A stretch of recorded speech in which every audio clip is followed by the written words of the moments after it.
What's up, guys? It's your boy Israel coming to you once again with another video about Revature, how to get through your Revature training. So in Revature, you're going to be judged based on a couple of things. One of them is your QC. QC means quality control, and it's basically how it's judging whether you're learning the stuff that you're being taught. And another thing you're going to be judged based on are your projects. The projects themselves are important, so you'll be given a task and then some requirements, and you'll have to build a project. How you build it is important, but even more important are the presentations. Some of the projects are solo, like the first project I had was solo, and then the second project was a small group, and then the third project was our entire group working together. So you definitely want to carry your weight on these projects, but you also need to, when you're presenting the projects, you need to you need to learn how to present it, learn how to speak up, learn how to show your product. You're basically like selling it, pretend you're selling it, and you're showing like all the features. Between the QC and the projects, I would say the QC is the most important because QC is easy to judge. It's objective. Either you can answer the question or you can't. And QCs are usually solo. So with the project, after the first one, you'll be in a group. So if you do bad, you can hide your performance easier. But with a QC, you'll be asked directly. Your scores are individual. So if you do bad, it's very clear like what happened. It's very clear that it's you. Your QCs and I think your projects as well are judged based on like a color grading system. So if you do really well, you get green. I think if you do really well, I'm forgetting, but I think you get like a blue star or something. This is like if you're exceptional, and most people never get one. If you do good, you get a green. If you do like good but not great, you get a lime, and then if you do okay, you get a yellow, and then if you fail, you get a red. So you don't want to get, if you get one red, my trainer told me it's not the end of the world, but you don't want to get you don't want to accumulate reds because then you might get kicked out of the program. You want to get as many greens as you can. So make sure you're doing your QCs at your projects. But this video is going to be about QC because QC is the most nerve-wracking part for sure. So I'm going to basically show you what I'm talking about. So in QC, the way QC works, you're basically going to be, there's going to be a trainer, not a trainer, there's going to be a QC, I don't know, like employee. They're going to create a Zoom room for you, and they're going to split you into groups, like groups of maybe 4 or 5 of your peers, and they're going to come into your room like one by one, and they're going to say, okay, if your name's like Sandra, they're going to be like, hey Sandra, tell me what Java is. And then they're going to be like, what is an object-oriented programming language? And then they're going to be like, what is polymorphism? Can you give me an example? And they're just going to like ask you questions, lots of questions about it. And if your questions are like good, that's going to determine that grade that I talked about earlier. The QC is going to be, they're going to QC you on the topic you learned the previous week. And then at the end of the program, you have a cumulative QC where they'll just ask you everything in the program. So week 1, you're going to learn a particular thing. And then the following, like usually Monday or Tuesday, early in the week, you're going to have a QC on the things you learned the previous week. Now, when you join, I'm showing you my Google Drive here.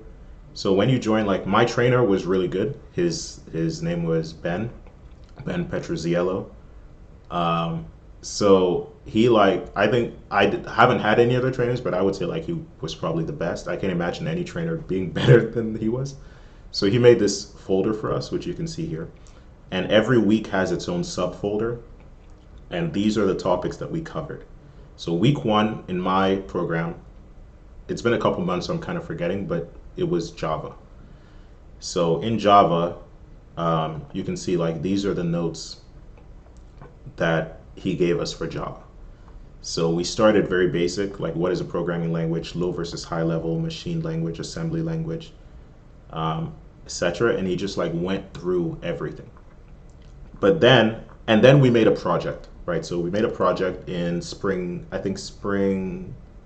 I'm forgetting the exact program because now we use IntelliJ. But at that time we made a project, he taught us like from beginning, what's a class, what are fields, what are methods, etc. And because he was like, because he used to be in Revature as well, he would tell us what QC would ask about. So I don't know if every trainer does this, but this was like what he did. And you can see like I still have access to his notes. He wrote all this stuff out and he told us what we were likely to be asked on, like what common questions were.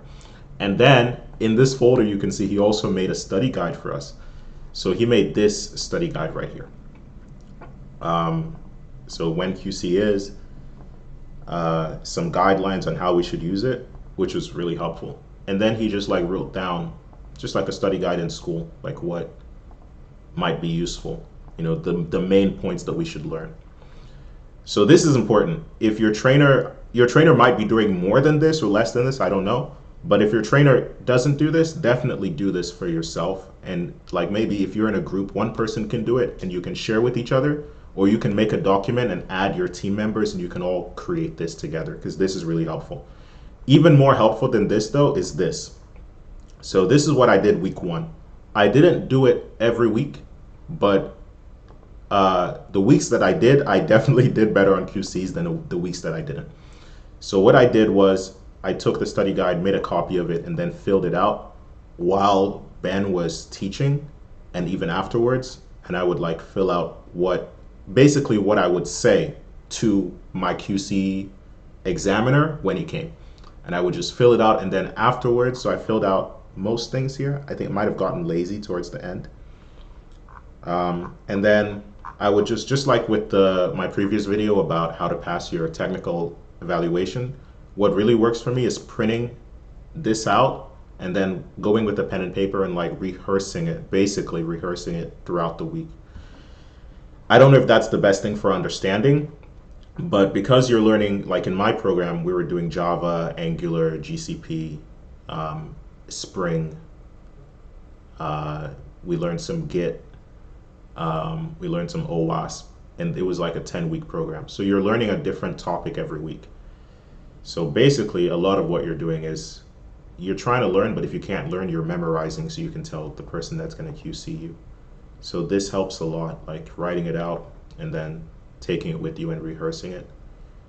And if you do that, if it's a verbal QC, you will definitely be prepared.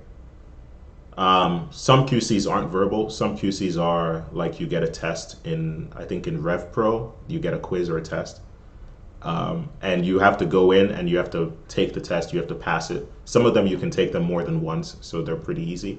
You also have like code, like exams where you have to actually code, and those are a little bit harder. But the verbal QCs are pretty easy compared to everything else. Some more tips about QC I would give are relax when the QC is actually happening. There were some questions I missed on a QC that I knew the answer, but I was nervous, especially the first couple too. So just kind of breathe, chill out. It's a conversation, even though it is an exam, but really it's a conversation, a technical conversation between you and the person asking you the question. So just, relax. If you don't know something, it's okay to say, I don't know, but I could look that up later, or I would need to refresh that. Also, a good thing for QCs and for interviews are to ask the person interviewing you, can you repeat that? Could you say that a different way? Because sometimes it's the way the question is being asked. And if they repeat it, they might use another technical word that might jog your memory and you could remember it. But always stay cool. Try to give as much information as possible. So if someone asks you like, what is Java? You could give one line about that. You could give a paragraph about that. You could give like a page about that. The longer the answer is, as long as you're not rambling, as long as you're actually giving information, the better. So the last QC I had, I did really well. And it was because I was relaxed, and when he asked me something, I just gave him everything I had on that topic. And if I didn't know something, I was like, I'm not really sure, but I could, review it. And sometimes the QC person, if you say you don't know, they'll actually tell you the answer. They'll be like, oh, it and then and you can be like, thank you, thanks for helping me out. Now I know. So it's a conversation. The more just like any conversation, the more like rapport and the more relaxed it can be, the better. The more tense you are, the worse it'll be. So that's basically it for QC. The QCs are more important than the projects. If you have to prioritize between a particular, sometimes we were doing a project and we had QC the same week coming up. Prioritize the QC because um, if you do really well in a project but you bomb a QC, like you just don't know any of the answers. Oh, another thing, try not to say in QC, I don't know, just straight up. Try to give some answer. You don't want it to be, I don't know exactly how they grade it, but you don't want it to be like a zero. You want to at least say something. Try to give some information and say that's all I know. I'm really not, able to come up with an answer right now on it, but I'd be happy to research it after this conversation or examination.